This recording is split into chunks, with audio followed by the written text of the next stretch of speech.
Welcome to Chinmaya tutorials.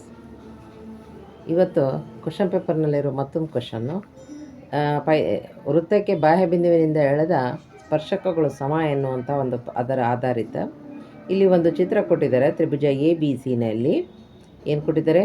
A B equal to A C ಆದಾಗ B Q equal to Q C ಎಂದು ಸಾಧಿಸಿ ಅಂತ ಕೊಟ್ಟಿದ್ದಾರೆ.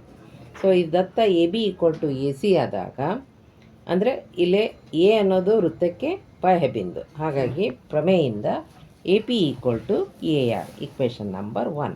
ಅದೇ ರೀತಿ ಬಿ ಅನ್ನೋದು ವೃತ್ತಕ್ಕೆ ಬಾಹ್ಯ ಬಿಂದು, B P equal to B Q ಎರಡನೇ ಕ್ವಶನ್, ಇದು ಇಕ್ವೇಷನ್ನು. ಅದೇ ರೀತಿ ಸಿ ವೃತ್ತಕ್ಕೆ ಬಾಹ್ಯ ಬಿಂದು, ಪ್ರಮೇಯಿಂದ C R is equal to C Q ಅಂತ ಇಕ್ವೇಷನ್ 3 ಅಂತ ತೊಗೊಂಡ್ವಿ. ದತ್ತ ಏನು ಕೊಟ್ಟಿದ್ದಾರೆ? A B equal to A C. ನಾ ಎ ಬಿನ ಈ ರೀತಿ ಬರಿತೀನಿ, A P plus B P ಅಂತ, ಮತ್ತು ಎ ಸಿಯನ್ನು A R plus C R ಅಂತ ಬರೆದೆ.